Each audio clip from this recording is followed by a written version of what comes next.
வணக்கம். யாழ்ப்பாணத்தின் தற்போதைய கள நிலவரங்களை, குறிப்பா அங்குள்ள உள்கட்டமைப்பு மற்றும் மனிதாபிமான தேவைகளை ஆழமாக அலசப்போகும் இந்த நிலைமை அறிக்கைக்கு உங்கள் அனைவரையும் வரவேற்கிறேன். இந்த அறிக்கை உள்ளூர் பங்குதாரர்களுக்கு ஒரு தெளிவான பார்வையை கொடுக்கும்னு நம்புறேன். இந்த அறிக்கையை ஆரம்பிக்கிறதுக்கு முன்னாடி ஒரு உள்ளூர்வாசி சொன்ன ரொம்ப ஆழமான ஒரு வாக்கியத்தை நான் உங்களோட பகிர விரும்புறேன். கட்டிடங்கள் வேணா புதுசா இருக்கலாம், ஆனா நினைவுகள் ரொம்பவே பழசு. யாழ்ப்பாணத்தோட இன்றைய சிக்கலான யதார்த்தங்களை இதைவிட சிறப்பா யாராலும் சொல்லிட முடியாது. சரி, இப்போ நம்ம விஷயத்துக்கு வருவோம்.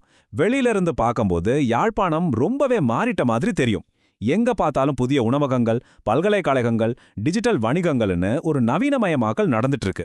ஆனா யதார்த்தம் அது மட்டும் இல்ல. அந்த நவீனமயமாக்கலுக்கு அடியில இன்னும் மாறாத போர் நினைவுகள், உள்கட்டமைப்பு மேல இருக்கிற அதீத அழுத்தம், மக்களின் அடையாள கவலைகள்னு பல விஷயங்கள் புகைஞ்சிட்டு தான் இருக்கு. சமூகத்தோட இந்த பன்முக தேவைகளை புரிஞ்சுக்க இன்னைக்கு நம்ம முக்கியமா 3 விஷயங்களை பார்க்க போறோம். 1. அவசர சுகாதார நெருக்கடி. 2. மனிதாபிமான மற்றும் வரலாற்று யதார்த்தங்கள். 3. சமூக ஒருங்கிணைப்பு காரணிகள். முதல்ல யாழ் போதனா வைத்தியசாலையில மே 9ஆம் தேதி நடந்த அந்த மிகப்பெரிய தீ விபத்து பத்தி பார்ப்போம். அதாவது முழுசா 5 மணி நேரம். யோசிச்சு பாருங்க, இந்த பயங்கரமான தீயை கட்டுப்படுத்த யாழ் மாநகர சபை தீயணைப்பு பிரிவு, இராணுவம், விமானப்படை, போலீஸ்னு பல தரப்பினரும் சேர்ந்து 5 மணி நேரத்துக்கு மேல போராடிருக்காங்க. இது எவ்வளோ பெரிய நெருக்கடிங்கிறத இந்த நேரமே நமக்கு உணர்த்துது. இந்த விபத்துனால ஏற்பட்ட சேதத்தின் மதிப்பீடு தான் ரொம்ப அதிர்ச்சி அளிக்குது. 1 பில்லியன் ரூபாய்களுக்கும் மேல. இது வெறும் பண இழப்பு கிடையாது. நம்ம ஊரோட மிக முக்கியமான உள்கட்டமைப்புகள் எவ்வளவு சுலபமா பாதிக்கப்படக்கூடிய நிலையில இருக்குங்கிறதுக்கு இது ஒரு மிகப்பெரிய எச்சரிக்கை மணி. இந்த விபத்துல நாம இழந்தது வெறும் கட்டடங்களை மட்டும் இல்ல.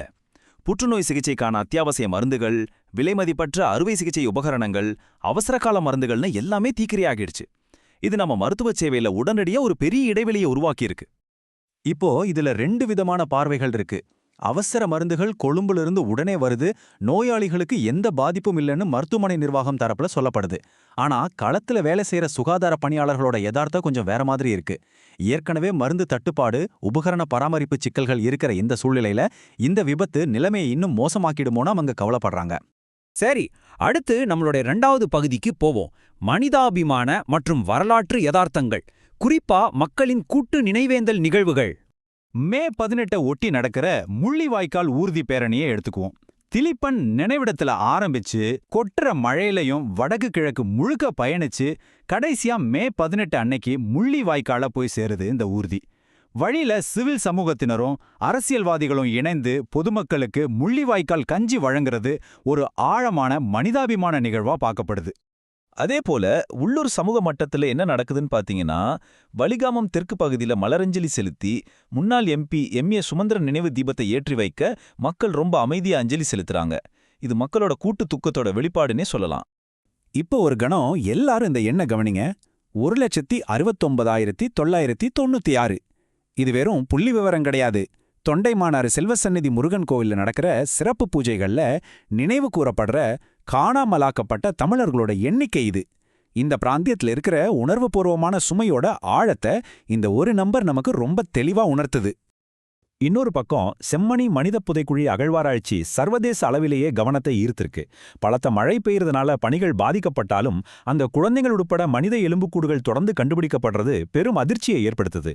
இந்த விசாரணைகள் தொடர்ந்து நடக்கணும்னு மனித உரிமை ஆர்வலர்கள் கோரிக்கை வச்சுட்டு வராங்க. நம்மளோட 3வது மற்றும் கடைசி பகுதிக்கு வருவோம். சமூக ஒருங்கிணைப்பு காரணிகள் மற்றும் தொடரும் சமூக அரசியல் பதற்றங்கள். இன்னைக்கு உள்ளூர் மக்கள் கிட்ட சில அரசியல் மற்றும் கலாச்சார கவலைகள் இருக்கிறதா செய்திகள் வருது. உதாரணத்துக்கு, நைனாதீவுல புதிதா அமைக்கப்பட்டு வர்ற 88 அடி உயர புத்தர் சிலை தங்களுக்கு ஒருவித மக்கள் தொகை மாற்றம் குறித்த அச்சத்தை ஏற்படுத்துறதா சில தரப்பினர் சொல்றாங்க. அது மட்டும் இல்லாம, தைட்டேடி திஸ்ஸவிகாரை நில விவகாரத்துல காவல்துறை ஒரு சிங்கள பௌத்த மேலாதிக்க மனநிலையோட செயல்படுறதா முன்னாள் எம்பி சுமந்திரன் விமர்சிச்சிருக்கார். இது சமூகத்துல நிலவர ஆழமான பதற்றங்களை நமக்கு காட்டுது. உள்நாட்டுல மட்டும் இல்ல, கடல்லையும் பதற்றம் தொடருது. கடல் மீனவர்களை இணைக்குது, ஆனா அரசியல் அவங்கள பிரிக்குதுன்னு ஒருத்தர் சொன்னது இந்த தமிழ்நாடு மீனவர்கள் விவகாரத்துக்கு ரொம்பவே பொருத்தமா இருக்கும்.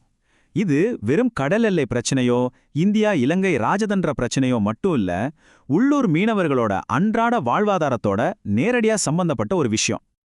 ஆக மொத்தத்துல இந்த 3 விஷயங்களையும் இணைச்சு பார்க்கும்போது யாழ்ப்பாணம் இப்போ எவ்வளோ ஒரு நுட்பமான சமநிலையில இருக்குன்னா நமக்கு புரியும். பொருளாதார நிச்சயமற்ற தன்மையை சமாளிக்கணும், உள்கட்டமைப்பை பலப்படுத்தணும், அதே நேரத்துல வரலாற்று காயங்களுக்கும் ஒரு வடிகால் வேணும். ஆரம்பத்துல நான் சொன்ன அந்த வரிய மறுபடியும் நினைச்சு பாருங்க. கட்டிடங்கள் புதுசு, ஆனா நினைவுகள் பழசு. இறுதியா உங்களை சிந்திக்க தூண்டுற ஒரு கேள்வியோட நான் இதை நிறைவு செய்றேன். யாழ்ப்பாணம் தன்னோட மருத்துவமனைகள், கட்டடங்கள்னு பௌதீக உள்கட்டமைப்பை வேகமா கட்டி எழுப்பிட்டு வருது. ஆனா அதே அவசரத்தோடவும் அக்கறையோடவும் மக்கள் மனசுல ஆழவா பதிஞ்சிருக்கிற அந்த மனிதாபிமான காயங்களுக்கும் சமூக பங்குதாரர்களாகிய நாம எப்படி தீர்வு காண போறோம்? இந்த சமநிலையை உருவாக்குறதுல தான் இந்த பிராந்தியத்தோட உண்மையான எதிர்காலம் அடங்கியிருக்கு. தொடர்ந்து கவனிப்போம். நன்றி.